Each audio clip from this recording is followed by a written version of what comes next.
അത്ര കുലുങ്ങി, എനിക്കത്ര ഫീലായില്ല, എനിക്കത്ര കുലുങ്ങിയില്ല. കണ്ടതെല്ലാം പോയി കാണപ്പോവത് നിജം. ഫൈറ്റ് കുഴപ്പമില്ലെന്നേ ഉള്ളൂ, പക്ഷെ അത്ര നമുക്കങ്ങനെ ഗൂസ്ബംസ് ഉണ്ടാക്കുന്ന മൊമെന്റ്സ് ഒന്നും ഉണ്ടായില്ല. ഒരു സർപ്രൈസ് പടമാണ്, എല്ലാവർക്കും വർക്കൗട്ട് ആവുന്നില്ല. സെക്കൻഡ് ഹാഫ് തൊട്ടാണ് നമുക്കൊരു ഇച്ചിരി കുറച്ച് ഫീൽ ചെയ്തത്. ഫസ്റ്റ് ഹാഫ് അത്ര ഒരു ഭയങ്കര സ്ലോ ആയിട്ട് പോകുന്ന ഒരു രീതിയിലാണ്. ഈ ലാലേട്ടന്റെ മാസ് ഇത് കാണണമെന്നും പറഞ്ഞു തന്നെ ഫാൻസിന്റെ അടുത്ത് പറയാനുള്ളത്. അങ്ങനത്തെ ഒരു പടമേ അല്ല ഇത്.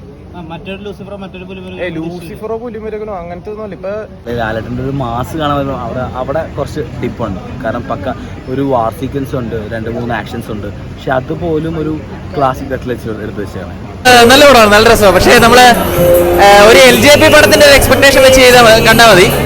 പടം നല്ലതാണ്, നല്ല പടമാണ്, വേറെ മേക്കിംഗ് ആണ്, അടിപൊളിയാണ്. ഭയങ്കര പ്രത്യേകതയുള്ളൊരു മൂവിയാണ്, ഭയങ്കര രസമായിട്ടുണ്ട്, അടിപൊളി, ഭയങ്കരമായിട്ട് ഇഷ്ടപ്പെട്ടു. അതായത് ലിജോ ജോസ് പെല്ലിശ്ശേരിയുടെ സിനിമയിൽ ലാലേട്ടൻ വരണമെന്ന് ആഗ്രഹിക്കണവർക്ക് എന്തായാലും സന്തോഷം.